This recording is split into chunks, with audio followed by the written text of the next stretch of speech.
Hola chicos, soy Jorge Logreira, soy de Barranquilla, Colombia y todos somos Hunters. Hola, estás viendo el Top 5 de Mad Hunter Channel. Hoy les voy a dar 5 tips muy importantes para iniciar una colección. Estos puntos son básicos para adentrarse en el coleccionismo y la arqueología moderna. Decidí hacer este video ya que últimamente muchos hunters se han unido a esta hermosa pasión que es atesorar objetos de nuestra cultura pop, en particular los juguetes. Ya que estas piezas fueron parte de nuestra infancia, nos transportan a momentos muy especiales y nos hacen recordar la etapa más hermosa del ser humano. Ahora nuestra misión es recuperarlas. Lo divertido de la cacería son todas las amistades y aventuras que vivimos en el camino. Comencemos, Hunters. Punto número 5. Debes decidir qué personaje o qué línea de juguetes vas a atesorar. Para iniciar una colección debes de elegir algo que en verdad te mueva y que estés dispuesto a invertir tiempo y dinero en ello. Deberás investigar todo sobre esa línea, apasionarse y conocer desde la historia hasta el proceso de creación de ese juguete. Yo decidí iniciar con Hot Wheels, una franquicia muy vasta que desde los 60s hasta el día de hoy nos sigue sorprendiendo. Una colección evoluciona y va cambiando con el tiempo según nuestros gustos. Los juguetes vintage son mágicos ya que nos hablan de la época y situación de un país. En el punto número 4, saber si tu focus va a ser vintage, moderno o ambos. Si me preguntan a mí, yo les recomendaría adentrarse en el vintage. Como coleccionista me gusta tener objetos raros y escasos, no una pieza china que pueda tener todo el mundo. Siempre procuro que la pieza tenga un valor cultural y monetario. Sé que no son objetos fáciles ni económicos de conseguir, pero es lo que le da sazón a la cacería. Por otro lado, no demerito lo nuevo, ya que será parte de la infancia de las nuevas generaciones. Y hablando de las figuras coleccionables modernas, tienen un detalle único. Cada colección tiene lo suyo. Tú decides, pero piensa antes de iniciar. Colecciona vintage.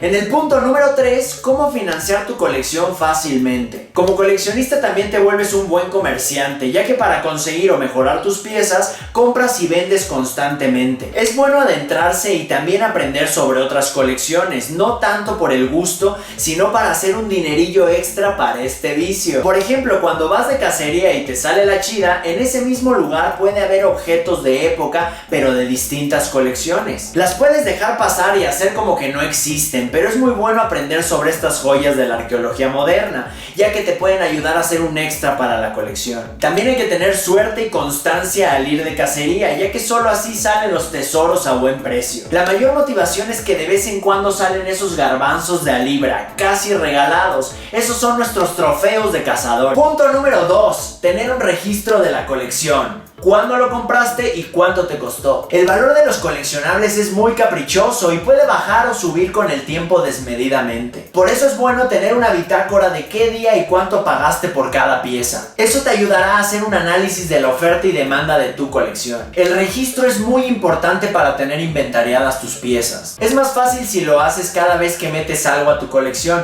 solo te llevará unos minutos. Y en el punto número 1, estar informado de los precios y lugares donde comprar. Hay 3 lugares principalmente para comprar: internet, con particulares o en mercado de pulgas. Yo los tianguis son los que más recomiendo, ya que muchas veces los precios son más accesibles. Y aparte, como han podido ver en los videos de cacería, se come rico y siempre se aprende algo nuevo. Las colecciones de infancia son lo más codiciado, ya que están en mejor estado e incluyen varios juguetes. Para mí internet sirve más que nada para comparar precios y mantener el hobby vivo, ya que si vas de cacería y por semanas no encuentras nada, que es raro, pues te puedes apoyar en estos sitios web para comprar cosillas. Ojo, que también se consiguen gangas surfeando por la red. Así o más retro me escuché. Hablar de precios justos es muy difícil, ya que son bastante variables, pero las subastas entre varios coleccionistas son lo más cercano al precio promedio que se paga en ese momento. Antes de comprar, investiguen y pregunten. Recuerden que el coleccionismo es un pasatiempo y un lujo, no una necesidad. Colecciona para lo que te alcance y disfrútalo. No sigas la corriente de estarte quejando que si los precios de los coleccionables suben,